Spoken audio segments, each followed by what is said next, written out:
Santiago Niño Becerra, doctor en Economía, catedrático y autor del libro Futuro, ¿qué futuro?, uno de los éxitos editoriales del momento. Santiago, buenos días. ¿Qué tal? Buenos días. Bueno, ¿cómo afecta o cómo puede estar afectando la guerra ese cambio de modelo de capitalismo que ya en el anterior libro estaba poniendo encima de la mesa y que ahora también en este libro de Futuro, ¿qué futuro?, puede acelerar todavía más ese cambio, Santiago? Bueno, en mi libro, evidentemente, esta situación militar en Ucrania no hablo, porque mientras estaba en máquinas, mientras estaba saliendo, en fin, se está empezando a producir la invasión. Lo que pasa es que indirectamente sí que hablo porque en mi libro planteo que una de las cosas que está sucediendo es el cambio de orden internacional, de orden económico y social internacional, también político, que se plantea, que nace en el año 1991. Es decir, en el año 1991 la Unión Soviética se disuelve, el PIB de Rusia, recordemos que cae en 3 años el 40%, Rusia se queda convertida en un país de cuarto orden. China en el año 91 era una potencia de tercer nivel. Estados Unidos se convierte en el líder indiscutible del planeta sin absolutamente nadie que le haga sombra, ni en el horizonte aparece nadie tampoco que pueda hacerle sombra. Y Europa, bueno, Europa está en una situación intermedia, jugando con Estados Unidos, haciendo alguna operación económica con la Europa del Este, muy preocupada con ya el tema del euro, pensando en el euro, etcétera, etcétera. Bueno, y así hemos estado durante 30 años, casi 40. Bueno, entonces la situación ya empezó a cambiar en el año 2010. China claramente empieza a convertirse en una potencia imparable. Rusia se recupera muchísimo y a nivel tecnológico consigue unos avances realmente muy importantes. En Europa se está viendo cada vez más que hay 2 Europas o incluso 3. Y en Estados Unidos empiezan a aparecer datos realmente preocupantes, como por ejemplo que la productividad está estancada o que la tasa de actividad es la más baja en 40 años. Bueno, y en estas se produce el conflicto de Ucrania, el conflicto militar de Ucrania. El conflicto militar de Ucrania, dejando al margen la tragedia humana que supone, que evidentemente es terrible, y dejando también al margen los efectos económicos que está teniendo, que son tremendos también, pero que pasarán, yo lo encajo más dentro de este nuevo orden internacional que ya se estaba gestando desde el año 2010. Es decir, yo pienso que claramente, y en el libro esto lo comento bastante, que claramente de esta situación va a salir una potencia ganadora, sin ningún lugar a dudas, que es China. China se va a convertir, ya lo está siendo, ¿no?, pero se va a convertir en una potencia económica absolutamente en expansión, aún más en expansión. Dejemos al margen el sistema político que tienen, que esto ahora no entra. Europa claramente va a perder, Europa se va a convertir en incluso por necesidad, ¿no?, en una seguidora de Estados Unidos.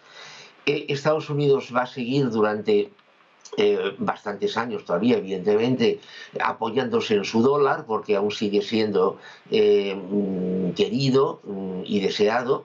Y Rusia, yo creo que Occidente ya la ha perdido como posible socio, ya no digo aliado, pero como posible socio, porque Rusia yo creo que se va a decantar totalmente hacia China. Y eso significa no solamente que le va a vender gas y petróleo y queroseno y no sé cuántas cosas más, sino que además le va a aportar una tecnología armamentística muy sofisticada que Rusia tiene ahora. Con lo cual yo creo que este orden internacional que ya vamos a ver claramente a partir del año 23-24 va a ser completamente distinto al que teníamos antes. Ese cambio de modelo en el que en el libro se ve muy bien cómo va desapareciendo el capitalismo, al igual que sucedió con el sistema feudal, pasa por un cambio, por una guerra de monedas en el que el yuan, rublo o una alternativa al dólar vaya cogiendo un cuerpo mayor y vaya alineándose con el oro.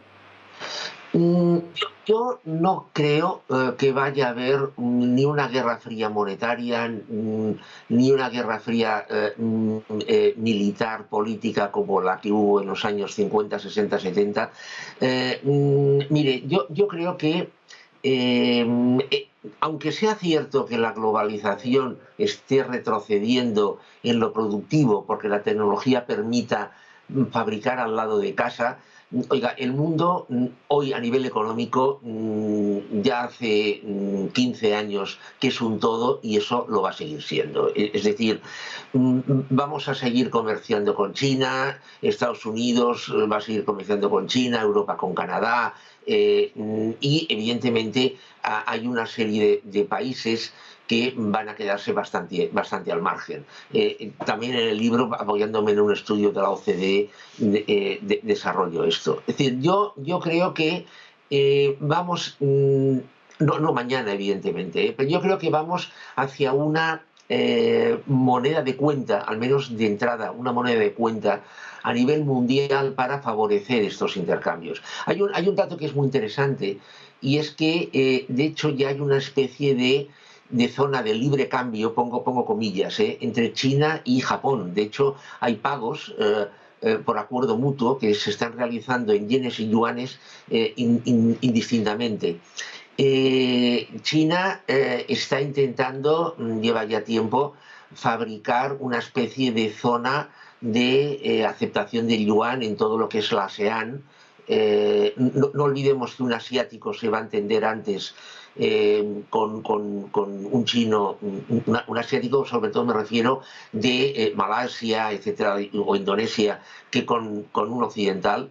La ruta de la seda yo creo que ha sido un invento genial por parte de China para extender no solamente su influencia, sino también su moneda y yo creo que vamos durante unos años hacia una contemporización. Es decir, la zona occidental con el dólar euro que, bueno, está claro que de momento el dólar está ganando, y luego la zona oriental en el que el yuan va a tomar cada vez más importancia. Un poco, ahí entre paréntesis, yo creo que se va a quedar Corea y se va a quedar Japón. Es cierto que Corea es un país ultra proamericano, es verdad. Lo que pasa es que, a ver, los coreanos son unas personas muy prácticas y si bien que hay negocio con China, van a hacer negocio con China. Entonces, yo apuesto durante unos años por una confraternización, póngale comillas, y luego el establecimiento de una moneda de cuenta a más largo plazo. Dice en el libro que esa sustitución del trabajo por esa parte más tecnológica cada vez más va a dejar más tiempo libre y habla usted de un trinomio social. ¿Cómo será este trinomio social que ocupará el tiempo de los ciudadanos y cómo cambiará también el modelo económico? Bueno, esto evidentemente va a ser un cambio muy radical, a pesar de que ya estamos viendo cosas. O sea, este trinomio social se compone de renta básica, de marihuana legal y de ocio gratis o prácticamente gratis. La renta básica, recuerde que hace 10 años era denostada por todo el mundo. Es decir, éramos 4 los que la defendíamos y la justificábamos. Hoy en día cada vez hay más políticos, hombres de empresa y mujeres de empresa que la justifican, se están haciendo experimentos en distintas zonas. Recordemos que en Finlandia se hizo uno que se abortó, pero se empezó, que eso es lo realmente importante. La renta básica se acabará imponiendo básicamente por 2 motivos. En primer lugar, porque la sustitución de trabajo por tecnología es imparable y habrá personas que físicamente no van a tener ningún ingreso. Y otras, que yo creo que va a ser la mayoría, van a tener un ingreso muy limitado y la renta básica les va a complementar este ingreso o este ingreso limitado que puedan tener. O sea, esto por un lado. Claro, la pregunta es, bueno, pero la renta básica será muy básica, la cuantía será pequeña, será reducida. Efectivamente, efectivamente. Lo que pasa es que como la productividad está creciendo, y va a seguir creciendo, la productividad permitirá elaborar bienes de primera necesidad, sobre todo, a un precio muy reducido, y tendrá cabida dentro de la renta básica. Bueno, la marihuana, legalizar la marihuana tiene muchas ventajas. En primer lugar, las haciendas, van a obtener unos ingresos vía impuestos. En segundo lugar, el narcotráfico va a caer en vertical, porque al ser legal, bueno, claro, quedará lo que había antes, el contrabando de tabaco, pero evidentemente digamos, el delito vinculado a la marihuana se va a hundir. Y en tercer lugar tiene el efecto calmante que la marihuana tiene, lo cual tiene evidentemente muchas ventajas a nivel social en esta, digamos, época de incertidumbre, en estos años de incertidumbre que nos vienen.